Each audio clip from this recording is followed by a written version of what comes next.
Kay. Hi. This is for my team. This is for my Team Switch.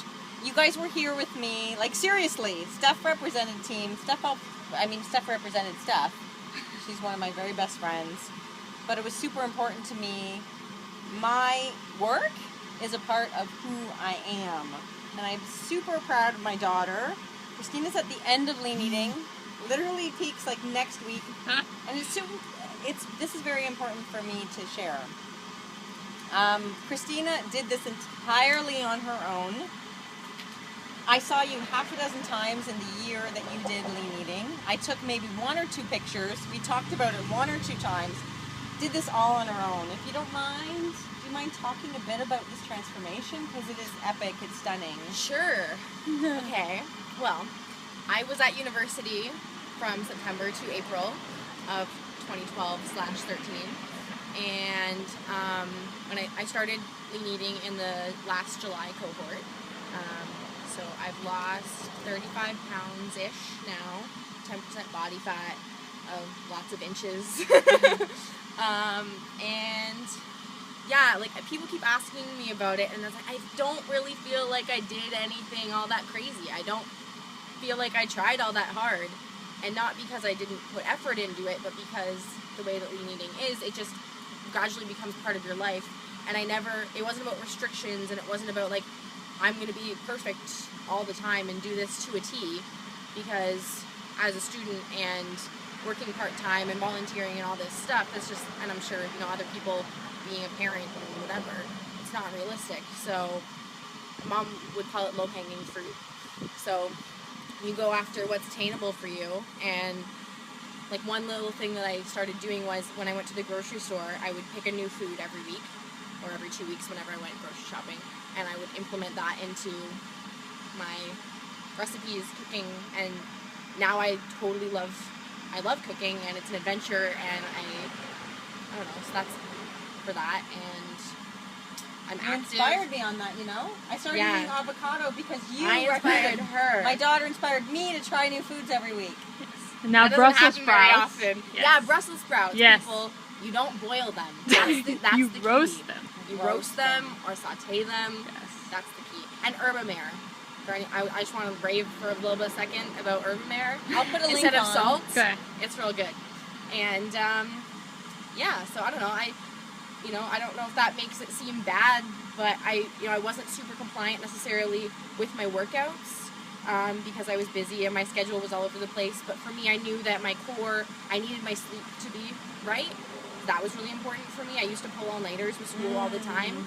And this year I was like, no, what are my priorities? Health is up there. And yes, school is important, but really how much better am I going to do on this test if I don't sleep for 24 hours? Not all that much. Mm-hmm. It's a good one. And then water and, sticking to your anchor habits, like either 80% full, eating slowly. I still had my nights with my friends going to Grey's Anatomy nights on Thursdays, having the snacks, and I That's still important. ate brownies, I never felt like I couldn't eat something because I was doing lean eating. It was just an awareness about what I was eating, how much I was eating, and how things affected me. Like, it's so personal. So knowing that how different foods affect my body, how sleep and getting enough sleep affects my body, how getting enough water. Like, I don't drink pop, I don't do any of that because it doesn't. I'm like burping the first second I take a swig of pop, and I feel like I'm pregnant. Your body. Right. Oh my God, my daughter's talking about the owner's manual. That's so awesome. Yeah, that's kind of it. Any goals? Because you're peaking in 1 week. Mm-hmm. Anything beyond? Does that mean it's over for you? What does life after Lean Eating look like? Well, originally I wanted to get into the 150s. That was like my thing coming into Lean Eating. I started in the 190s, and I was like thinking like that. This isn't maybe realistic, but I would love to be in the 150s, right? And actually, just on Saturday, so yesterday, had my weigh in. And I was 159, and I was so excited. So that was really cool because it felt unattainable for me at first. And I realized along the way that it was just the image of myself I had kind of held me back, right? I was like, I'm the bigger girl. I'm never going to be that. And that's fine. That's cool. That's just the way it is. Mm-hmm. And realizing that that's not necessarily true. And just because I'm not going to be a healthy size 2 doesn't mean that I have to be a size 14 or 200 pounds. And if I am bigger, that doesn't mean that I have to be fat and like out of shape and stuff. Like, take care of your body and be active and all that stuff. It's not about really the numbers necessarily, but at the same time, in saying it's not about the numbers, I was really saying that's not possible for me. I can't even think about that because that's just not who I am. So that was a cool transition for me in seeing that. And now that I'm in the 150s, I would like to, go a little further, but it's really not about numbers at this point for me. It's just about going, okay, I've lost all this and I thought that was impossible. And now I'm like, oh, okay, I could still totally do more from here. I'm not really trying all that hard. I'm not really pushing myself to be my best self yet. I'm totally leagues ahead than I was before. But yeah, I'm really excited for life after the meeting. I think I actually just said that to Stephanie earlier tonight. That what I've accomplished so far is awesome and I'm super proud of it, but I didn't meet all of my goals and I'm not where I want to be. So that's awesome for continuing to be motivated after the program. So. I'm crazy proud.